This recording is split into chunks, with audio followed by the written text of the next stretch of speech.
Vamos pensar juntos, porque isso aqui é um lugar popular, muito popular, juventude e tal. E isso aqui, em qualquer lugar do mundo, é o que domina a discussão. No Brasil, se você olhar, nós estamos brutando o povo para brigar por comunismo e fascismo. Essa era a grande disputa nos anos 30, que desagou na Segunda Guerra Mundial. Isso está superado. No mundo está superado. Não, aqui estão inventando essa falsa contradição. O Bolsonaro denunciando o comunismo, que o Lula nunca foi. Está muito longe disso. E o Lula denunciando o fascismo. O Bolsonaro frequenta aí um delírio e tal, mas não tem a menor condição prática e objetiva. A gente pode ficar, vamos dizer, vigilante, mas vamos para a eleição escolher. Agora, repare, se o governo paga, vamos ajudar as pessoas a entender, essa é a chave do processo. Se o governo paga por um papel da dívida do governo, um juro maior do que o lucro médio dos negócios, por exemplo, você tem aqui uma espécie de startup. Uhum. O Flow é uma espécie de startup. Você tem faturamento, tem que ter sua contabilidade, tem que ter sua gestão e tal. E você botou um dinheirinho aqui, comprou essas coisas, botou o estúdio, aliás, está do peru. O estúdio ficou bonito e tal. Então tá tudo aqui. Você podia, se você tivesse feito um cálculo, eu não tenho dinheiro, eu quero montar o meu negócio, eu não tenho dinheiro. Eu vou no banco para botar um negócio cujo lucro é menor do que o juro que eu vou ter que pagar para o banco. Você não vai mais para o banco. Ou se for, tá doido e vai quebrar, como 6 milhões de empresas no Brasil. 6 milhões estão no Serasa. É tão importante entender isso, né? Então, por exemplo, essa foi uma parte fundamental de entender que, assim... É sobre isso. Quem tem dinheiro, porque eu sou empresário também, tenho empresas e tal. Se você vai... Vamos supor que você já tem a empresa, você criou com nada, fazendo esforço, aí você tem um lucro bacana no primeiro ano, você teve uma ideia e tal. Aí chega no final do ano, você tem qualquer coisa, sei lá, 500 mil no caixa para você fazer o que você quer. O Brasil, e o que eu entendi, é que o Brasil ele estimula essa pessoa a tirar esse dinheiro sem imposto e viver... Falar, não, vou colocar na renda, vou viver desse dinheiro, entendeu? É o que domina o Brasil, é o partido da renda fixa. Ao invés de pegar isso aí e criar uma nova sede, empregar mais pessoas, comprar equipamento. Então, assim, tem todo um mecanismo também da onde o imposto tá, etc, para você... Na hora que a pessoa vai tomar a decisão de, beleza, eu expando o meu negócio agora, além da burocracia, que na minha opinião é bastante difícil de lidar, você sabe muito bem, né? Que é um negócio absurdo. Vários outros problemas estruturais tem esse problema de, calma aí, não vale a pena. A não ser que a pessoa tenha um sonho muito grande, que nem a gente é idealista, né? Meio maluco, meio burro. Você criou o Flow aqui porque você quer falar, não é só pelo dinheiro. Acho que só essas pessoas hoje em dia têm um estímulo, porque as outras, elas olham pra taxa de juros e elas falam, não, eu vou colocar o dinheiro no banco e vou viver da renda. Renda fixa. E cadê o emprego? E isso é um corte de classe que no mundo não existe. Claro que está começando a existir numa dimensão muito grave, que eu estou nesse debate internacional. Ainda agora recebi um convite, estou indo para Oxford, a universidade lá em Londres, porque eu participo dessa discussão, que é o seguinte, como é que a gente vai apropriar os ganhos impressionantes das tecnologias modernas para o conjunto do povo? Ou essas grandes tecnologias vão ficar tudo com o Elon Musk, o Zuckerberg, não sei o que e tal. Não fala mal do Elon Musk, não. Eu quero falar sobre o Elon Musk. Eu não vou falar mal do Elon Musk, assim, mas é patológico o cara ter R$1 trilhão no bolso. Mas ele não tem no bolso. É isso que eu queria falar. Ele tem no bolso. Não tem no bolso. Tem nas empresas dele que estão empregando pessoas e tudo mais. Eu não estou condenando um empreendedor. Estou falando o seguinte, que você tem hoje no mundo, esse é o grande debate no mundo, que eu digo quando o Lula parou no tempo, é que esse debate, se não for feito no Brasil para anteontem, nós estamos ferrados. Que é o retardo tecnológico. Percebe? Então você tem games, por exemplo, você está ligado nesse assunto, acabou. Games, hoje gera mais renda no mundo do que cinema e música juntos.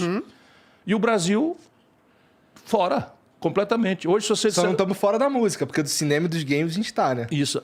Mas a gente tenta desesperadamente estar Mas isso dentro. tem a ver com formação de capital humano, tem a ver com tecnologia, tem que a ver com... Enfim, não tem modelo para nada, não tem projeto para nada, para coisa nenhuma.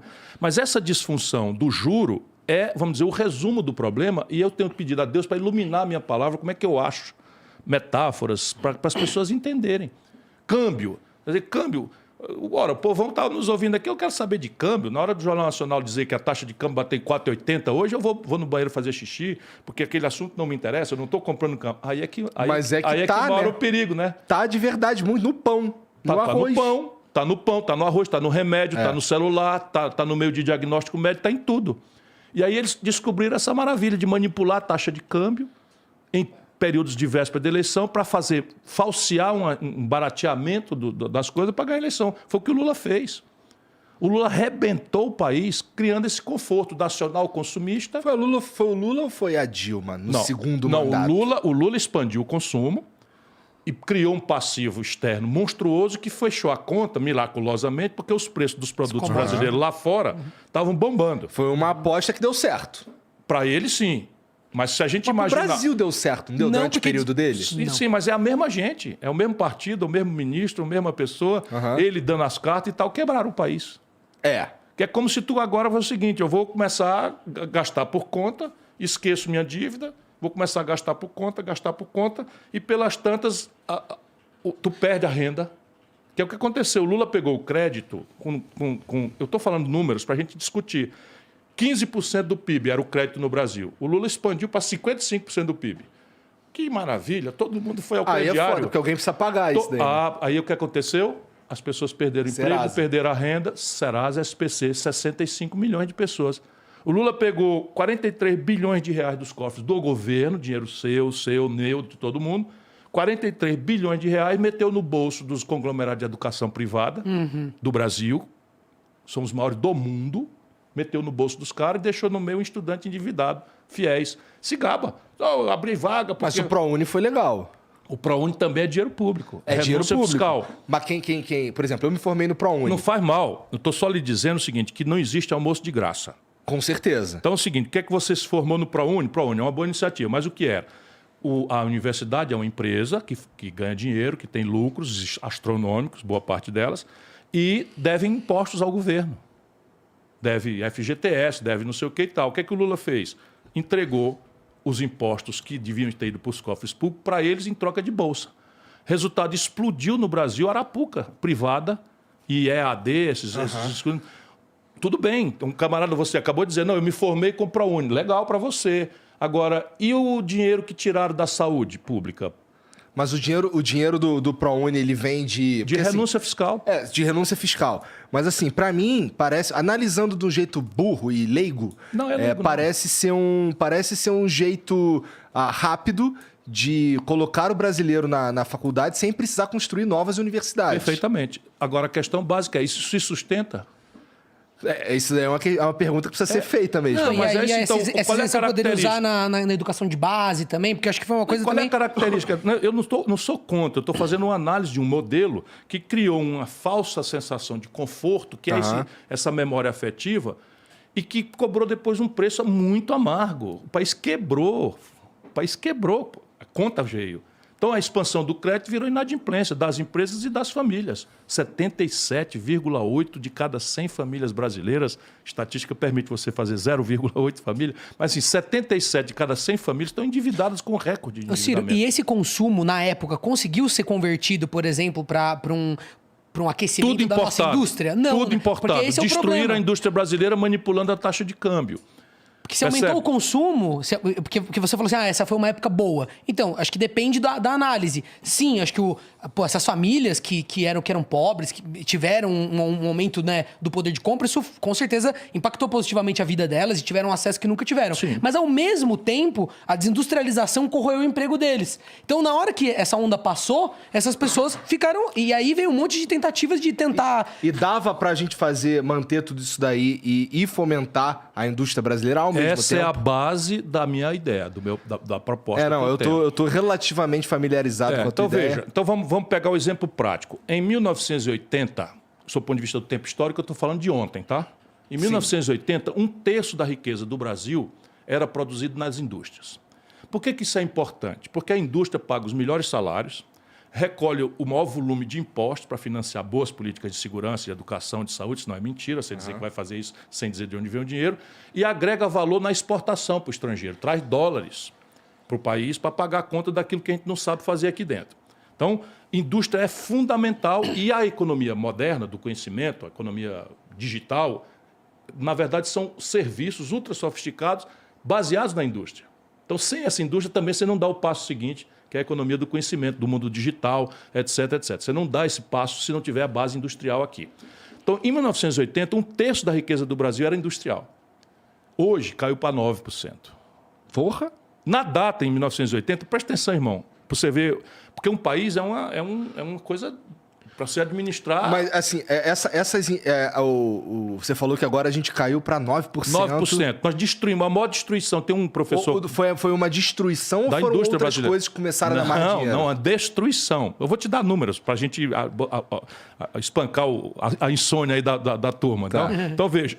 A China, nessa data, era 1/6 do Brasil. Só que a China já tinha 800 milhões de habitantes e o Brasil estava ali com 150 milhões de habitantes. Nós éramos muito mais ricos relativamente do que a China. Meu irmão, a China hoje está descambando para 20 vezes o Brasil. Quem está certo, eles ou nós? Foi destruição mesmo da indústria brasileira. Tem um estudo de um professor coreano que identifica como o maior episódio de destruição industrial da história do capitalismo mundial. O que precisa ser feito para destruir as empresas do Brasil? De novo, aquela história. Câmbio, juros são as principais questões. Sistema tributário. Deixa eu te dar o número. Quando você tem um câmbio manipulado, a proporção... Eu quero ver se eu acho um jeito de explicar. Para você é simples. Eu quero ver para a gente subir a favela. Se o povo entender isso, a gente vira o jogo. Quando você não compra dólar, nós já entendemos isso. Mas você compra pão, e pão é feito de trigo. O trigo o Brasil tem que trazer do estrangeiro, paga em dólar. Se o dólar está alto, o pão fica mais caro. O pão fica mais caro. O remédio é trazido do estrangeiro, fica mais caro. O celular fica mais caro. O game fica mais caro. E isso se traduz numa inflação. E aí vem uma inflação que não é de demanda, é de custo. Então, aumenta o custo. Aí eles atiram com juros sem... Enfim, mas vamos voltar aqui. Quando o inverso acontece, quando a minha moeda se valoriza muito, o dólar se desvaloriza muito, eu tenho uma sensação de conforto. Isso pode ser conseguido de duas formas. De uma forma sadia, qual é? Eu tenho um produto industrial poderoso, vendo lá fora, ganho muito dólar. Quando eu ganho muito dólar, a minha moeda se valoriza e eu fico sólido e isso ninguém vai me tomar. Ou eu faço o que eles estão fazendo. Eu boto o juro, de novo. Eu boto o juro lá em cima e aí pego o balanço de pagamento do país e uma montanha de dólar do estrangeiro, que eles chamam de capital motel, só para passar uma noite. No juro brasileiro, que é assim, o mundo lá o juro é negativo, ou seja, se você fosse um americano, você ia tomar dinheiro emprestado no banco e ia pagar 2% de juro ao ano. E no Brasil tu vai ganhar muito mais. Tu paga 50% de juro ao ano se for um credor de primeira linha. Certo? 50%. Mas se tu for no crédito pessoal, tu vai pagar 320% de juros. Isso é tão importante entender o fato de que quando eles aumentam a taxa de juros, com a prerrogativa de que vai vir investimento, vai vir dinheiro. E aí esse dinheiro não vem para abrir nada, não vem para abrir fábrica, nem loja, nem serviço, nem nada. Ele vem para especular no juro brasileiro overnight, ou seja, capital motel. Vem para cá, aplica e vai ganhando juro do Brasil e na hora que tem qualquer soluço, vai embora. E isso é o que explica porque que o Brasil vai e quebra. Tá certo? E o Lula, só para você ter uma ideia, o Lula tomou posse. O desastre desse modelo com o Fernando Henrique já tinha acontecido. A taxa de câmbio, se fosse em dezembro agora, passado, eu fiz o cálculo, mas isso não mudou muito não. Seria hoje R$ 9,20. Só para você ter uma ideia, hoje está R$ 4,80. A valor constante, se o Lula estivesse tomando posse em dezembro agora, a taxa de câmbio estaria R$ 9,20. 8 anos depois, já com a inflação dentro, ele entrega para Dilma 1,75. Ou seja, aloprou, a moeda brasileira se valorizou como nenhuma outra moeda do mundo. Por quê? Porque o Brasil aumentou a exportação, porque isso aqui. Não, juros altíssimos, capital motel aqui dentro. Artificialmente, nossa moeda se valorizou, todo mundo ficou mais barato sair de São Paulo para Miami do que ir para Fortaleza, todo mundo comprando no celular, todo mundo se endividando, não sei o que e tal. Veio a Dilma e quebrou. Mas calma, ao mesmo tempo disso... Que essa é a chave. Ao mesmo tempo disso, acontece um processo por causa da tributação, como ela é feita, e dos juros altos, das empresas e as indústrias irem se desfazendo. Sim, porque o juros está tão alto, vai passando os anos. Se o importado fica mais barato, o seu não compete. Você tem problemas, como ele está falando, sistema tributário caótico, que é o mesmo. E aí você tem aberrações. Aberrações assim, tipo, no mundo, você tributa mais progressivamente os ricos e menos os pobres. No Brasil é justamente o inverso. Hoje, no Brasil, sem que as pessoas saibam, uma cidadã diarista que está saindo da favela para cumprir uma jornada de trabalho aí, informal, sem carteira assinada, usa o celular, 40% da conta dela é imposto. E um super rico não paga nada. Não, e assim, é muito mais cruel também, porque assim, você está falando de uma conta de celular, mas comprar um shampoo, sim, eu vou pagar o mesmo imposto que o cara que está... fudido pra caralho. Por isso que o mais eficiente seria a gente... Porque eu entendo que quando o imposto... Tem jeito essa porra? Claro que tem. Tem que ter, porque o que acontece? Já é feito em outros países, tá entendendo? Essa questão de colocar o imposto muito no consumo, e aí depois na hora de tributar o lucro, que a gente não tributa das empresas, faz o quê? Até do ponto de vista de quem tá empreendendo, você fala assim, não, eu não vou ficar comprando computador, não vou ficar comprando... Eu não vou enriquecer o serviço que eu presto. Eu vou querer tirar tudo limpo, o máximo possível, sucateando o serviço, fazendo o mínimo. Porque daí eu tiro tudo limpo e aí nisso não incide o imposto... Né? No lucro e eu vou embora com o meu dinheiro. Bom, é que assim, eu entendo esse pensamento. Não acho que. Eu espero que ele não seja tão comum quanto a gente está fazendo parecer. É que não, é uma coisa desculpa. inconsciente. Tecnicamente, essa é a grande chave do Brasil. Tecnicamente, não tem mistério. E eu chamo em meu socorro duas coisas que podem ser conferidas. Qualquer pessoa que esteja aí duvidando e tal. Porque normalmente as pessoas têm dúvida se é possível. Você acabou de dizer, tem jeito essa chibata? Tem jeito e tal? Tem. Tecnicamente, não tem muito mistério. De onde é que eu tiro essa segurança de parecer simples, uma coisa que não parece à maioria das pessoas tão simples? De duas coisas, a literatura, né? E as melhores práticas internacionais. Então, ao invés de eu inventar a roda... Mas e vontade política, aí vem o problema. O nosso problema é a política. De novo, o modelo de governança política. Com certeza, mas isso daí, assim, a gente não... É um problema que a gente não... Caralho, eu não acho que a gente vai mudar essa porra. Vamos dizer, vamos dizer que você ganha a eleição agora. Pronto. Não muda. Qual é a proposta? Muda. Não muda. Quer ver? Vou te dizer como. Não muda como. porque tu vai ter que enfrentar tanta gente lá, não cara. Não tem problema. Deixa eu te dizer... A única coisa, eu acho que se o Ciro for eleito, como ele fica falando disso o tempo todo, no mínimo vai ter uma massa de pessoas, uma certa representatividade na sociedade. É o que eu tento acreditar. Porque esse é o pensamento. Se as pessoas não estiverem por dentro, eu tenho até uma pergunta sobre isso, que é a questão da esquerda e da esquerda. Eu sinto que a esquerda moderna, jovem brasileira, óbvio que não é todo mundo, mas é uma porcentagem dela, ela é muito estética, ela discute, a discussão da esquerda está muito em pautas identitárias, são importantes e tudo, mas quando você quer discutir isso, eles fogem, ou eles não sabem, ou eles não se interessam, você tá entendendo? Enquanto que a direita jovem... Tô falando de uma galera que eu assisto no TikTok, inteligente, umas pessoas que leem, tal. Eu sinto que eles, por mais que estejam equivocados em algumas coisas, é uma sensação minha, queria até saber se é uma sensação sua. Correto. Eles são mais interessados nos problemas práticos, é o que eu vejo. Sim. Eu acompanho gente de esquerda e gente de direita, minha timeline é uma loucura. Sabe? É um retrato da democracia, porque tem de tudo. As pessoas de direita, elas estão falando, equivocadamente muitas vezes, eu acredito, mas estão querendo entender. Pô, mas por que o Brasil... O que tá acontecendo? Tô falando da juventude bem intencionada, né? Não dos... Então isso aí a gente jogando fora... Não. A gente jogando fora rótulos, por exemplo. É de direita, é fascista. Isso, eu tô falando disso. Eu tô falando... baboseira completa. A esquerda, quando vai falar com o Ciro, eu vejo, eles nunca... E não é só com o Ciro, com qualquer coisa. Eu sinto que hoje em dia, é uma crítica minha, e eu não encontro pares muito pra falar, gente, a gente tem que ser uma esquerda consciente de saber que o problema do Brasil, tudo bem, é moral, é ético, tem a questão identitária que é importante. Mas o Brasil tem outros problemas. Mas, gente, como que a esquerda não tá vocalizando o problema absurdo de ter uma elite vivendo de uma taxa de juros que não é praticada no planeta inteiro? Ah, não, mas a esquerda tá preocupada. Por quê? Porque isso... traz fama, porque isso é um papo muito mais palatável. É a minha opinião.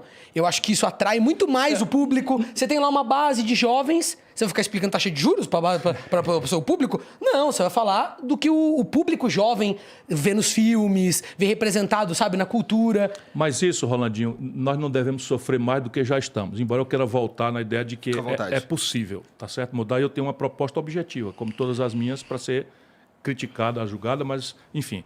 Mas isso é um fenômeno que acontece internacional. Quando morre o marxismo-leninismo como prática revolucionária, extingue-se a União Soviética, cai o Muro de Berlim, não é?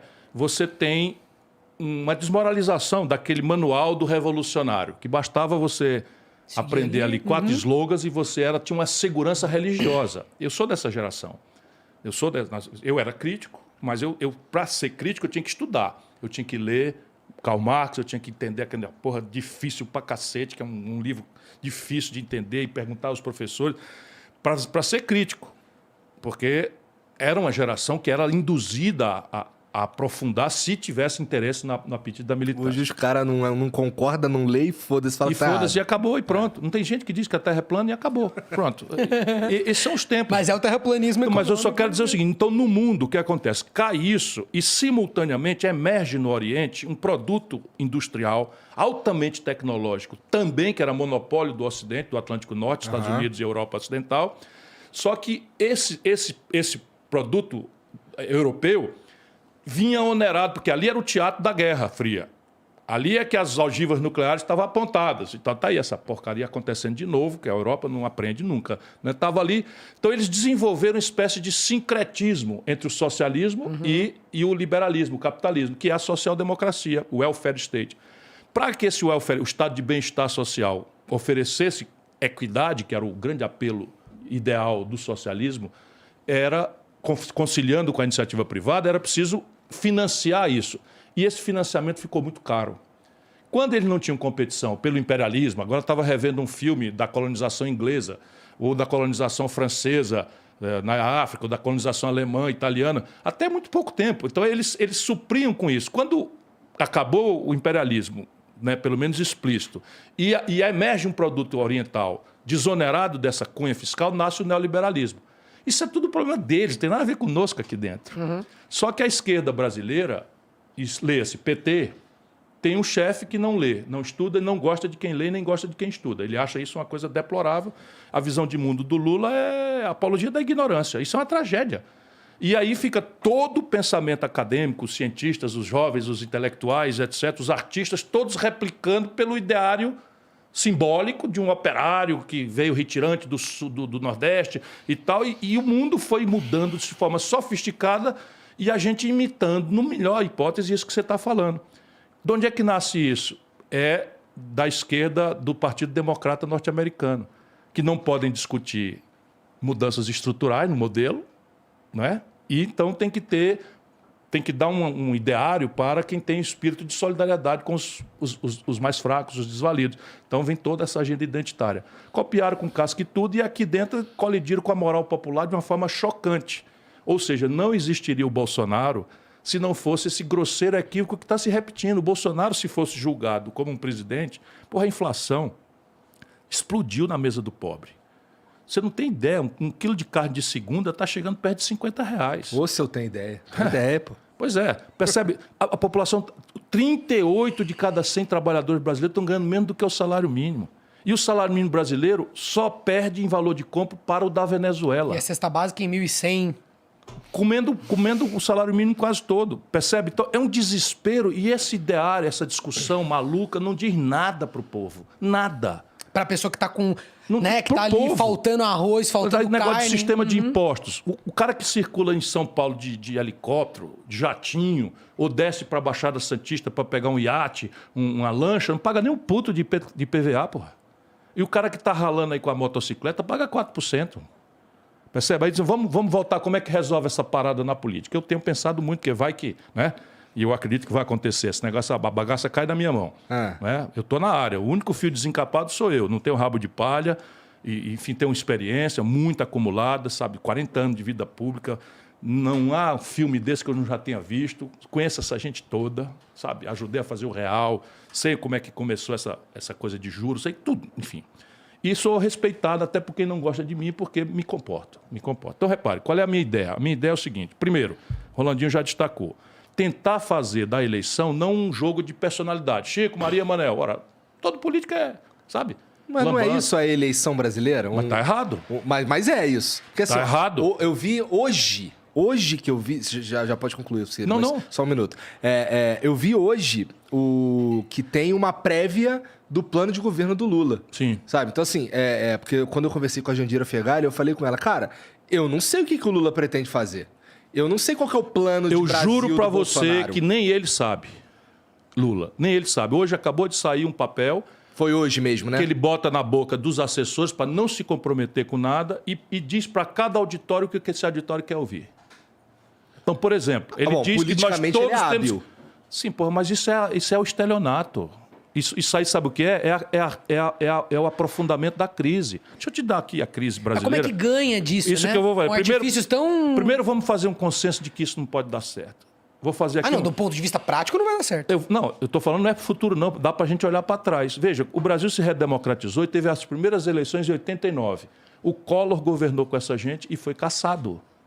Depois o Fernando Henrique vem como resposta iluminista, aquela coisa trágica, não sei o que e tal. Governou com essa gente e nunca mais o PSDB ganhou a eleição nacional, está aí. Em Pandarecos, o PSDB, nem sequer um candidato está apresentando hoje, um partido que mandou no país. Governou com essa gente. Depois veio o Lula, por causa da tragédia do Fernando Henrique. Veio o Lula, governou com essa gente, foi parar na cadeia. Aí entregou para Dilma, foi caçada. Governou com essa gente, foi caçada. Entregou para Michel Temer, foi parar na cadeia, governando com essa gente. E agora o Bolsonaro governando com essa gente está desmoralizado. Ô, irmão, não tá dando para ver que por aí é certo que nós não vamos dar certo, que isso não vai funcionar? Então vamos tentar construir uma alternativa. Qual é a alternativa? Primeiro, propor, fazer que a eleição seja cada vez mais uma eleição ao redor de ideia. Por quê? Porque cara, eu concordo contigo. Se o cara vota em mim com a ideia que eu fiz, eu vou levar pancada. Na hora que eu chegar ali, eu sou o penetra. Você vai ver acontecer. Pancadaria, não sei o quê. Não dizem que eu sou ladrão, não dizem que eu sou incompetente. O negócio agora é provar que eu sou um cara temperamental, que eu sou pavio curto e tal. Ok. E as outras flores do campo competindo, né? A margarida e a rosa trocando tapas. Só gente fina, só cavalheiros e tal. Mas, enfim, isso é lisonjeiro para mim. Eu já me aborreci com isso, não me aborreço mais. Tá bom, ok, eu sou um cara diferente mesmo. Ó, por exemplo, eu não fui morar no Palácio. Fui eleito governador, 32 anos de idade, morava numa casa alugada e, passei o governo inteiro morando na mesma casa alugada que eu morava, que eu não tinha nem sequer uma casa na época ainda, tá certo? Depois agora tenho meu apartamento e tal. Mas não fui morar no Palácio, eu sou diferente mesmo. Aí, como eu comecei muito cedo, adquiri o direito a 3 aposentadorias, irmão. Ex-deputado, ex-prefeito e ex-governador. Sabe o que eu fiz? Não aceitei receber porque considerava imoral. E achava que não podia contar isso para as pessoas, porque senão ia parecer que eu tinha comprado uma imagem. Até que a minha mulher me disse, não, você tem que contar isso para as pessoas. Agora eu estou contando assim meio sem jeito, mas aconteceu, eu sou diferente mesmo. Então, repare, mas vamos lá. Propor. Ninguém fala aqui. disso. Vou cobrar imposto, vou daqui, vou tirar da acolá, vou fazer isso, vou fazer aquilo, vou acabar com cartel de banco, não sei o que. Então, o pau vai cantar em cima de mim. Que é o único que está propondo acabar com uma mudança. Cartel de banco? Sim, senhor. Como é que tu vai fazer isso, cara? No primeiro dia... Tu não vai conseguir, Ciro. Deixa eu te dizer, o Estado Nacional Brasileiro é dono de 2 poderosos bancos, o Banco do Brasil e a Caixa Econômica, que estão no cartel. Por quê? Porque desde o Fernando Henrique que vem a turma do mercado financeiro administrar o banco e volta para o mercado financeiro. Tem que parar de seguir porque eles alimentam isso. Até o Lula, assim, talvez o nosso... quando, assim, a gente tem uns avatares, vai. O avatar da esquerda é o Lula e o avatar da direita é o Bolsonaro. O avatar da esquerda enriqueceu o banco pra caralho. Mas, rapaz, o maior lucro deu muito mais lucro pros bancos do que o Fernando Henrique. Então, isso pra mim Quer saber o número? Sinal, sinal de que não dá pra mudar essa porra. Não dá porque a que senhor você quer servir, irmão? Essa é a questão. Mas veja, é muito mais simples tecnicamente do que você supõe, embora politicamente seja difícil. Mas assim, politicamente... O problema é politicamente. Não, acho que ele está querendo dizer que vão inviabilizar, entendeu? Vamos supor que eu me eleja. Estou me elegendo, no primeiro dia do meu governo, o Banco do Brasil e a Caixa Econômica saem do cartel e vão competir. Vão competir pelo freguês. O que é que significa? Baixar juro e baixar a tarifa. Não é fazer de graça, não é ganhar o freguês. Por quê? Porque o lucro... Mantendo-se estatal. Sim, mantendo estatal, claro. É engraçado que aqui no Brasil... Nós temos 5 bancos acumulando 85% das transações financeiras. Mas deixa eu terminar aquela etapa do... Desculpa. Não tem saída. Aí você, não, tem saída e tal. Mas é muito difícil, sim, é muito difícil. Mas tem jeito? Tem. Agora eu estou dizendo como. Então, propor o que é que eu pretendo fazer. Se eu escapo, não vou dizer que é fácil, mas se eu escapo eu e a ideia. Acredite, isso diminui muito a distância entre um presidente que quer reformar o país e um Congresso que tem as suas mazelas, as suas doenças, então, uma ladroeira infernal. Mas o problema maior não é esse. O problema maior é que o Congresso brasileiro é uma espécie de reunião de municipalistas. Por quê? Porque cá embaixo nós julgamos o bom deputado não é pelo voto que ele dá, pelo belo discurso que ele faz, é se ele traz uma coisinha para a nossa comunidade ou não. Se tem uma praça ou não. Então, é preciso entender isso. E eu fui deputado federal, aí outro dia a Folha disse que era falso, eu fui o deputado federal mais votado do país. Vira um grande jogo de troca de favores, é isso? Né? É, porque essa é a lógica. Então, se eu faço o seguinte, não, agora... nós vamos votar. Segundo, os 6 primeiros meses. É o tempo mágico que o presidente recém-eleito, o povo ainda está ali quente, acreditando. Dá para passar uma porrada de coisa. É aí que eu te digo, se você dissesse, porra, o Fernando Henrique estava com o Brasil na mão, eu estava lá, eu rompi foi por causa disso. O Fernando Henrique tinha o Brasil na mão, é só dizer o seguinte, ó, precisa desse conjunto de reformas aqui, senão o real vai dar no vinagre. Falando a verdade. Tinha passado tudo. O que ele propôs? Nada. Porque não tem concepção. Porque estava ali para carimbar os interesses dominantes no país, que é dinheiro para banco. E para 10 mil famílias abastadas que dão as cartas, controla a mídia, tudo. Depois o Lula, o Lula teve 86% de popularidade, estava com o Brasil na mão, fez a Dilma, presidenta da República. E nem lá ganhou no primeiro turno, hein? Para quem fica com o discurso de ganhar no primeiro turno. Mas estou dizendo, o poder que o Lula tinha, qual é que ele propôs? Nada. Por quê? Porque não tem concepção. Não tem concepção. E assinou a carta aos brasileiros, se comprometendo de entregar o Brasil para a banqueirada, continuar como estava. É o mesmo modelo. Então, a proposta é 6 meses, 6 primeiros meses. Depois, como é que faz? Negocia. Aí é importante a gente explicar para o povo que negociar não é sujo. Esse negócio do Bolsonaro, vou lá, conta, depois se vendeu para o Centrão, ou quer dizer, se vendeu para o Centrão, na verdade. Não é isso. Quem o povo eleger é com eles que eu sou obrigado a negociar pela linguagem da democracia. Só que como é que eu vou negociar? Eu vou negociar largando a interlocução, fazendo um novo acordo de governadores e prefeitos. Hoje está assim na mão, de novo. 23 dos 27 estados brasileiros estão quebrados. São Paulo, Rio de Janeiro, Minas Gerais e Rio Grande do Sul. Esses 4 estão pendurados aí em liminares para não pagar dívida com o governo, estão liquidados. O que eu vou propor? Trazer esses estados e os municípios, reestruturar essa dívida toda em troca do apoio, da mediação dos governadores e prefeitos. Por quê? Porque eles são mais fortes do que os lobbies na relação com os deputados. São mais fortes. Porque aí a sobrevivência é ali. O governador pode compensar um deputado fazendo as coisas para ele, a escola, o coisa, sem essa deformação de orçamento secreta, roubalheira e o diabo que está acontecendo em Brasília hoje.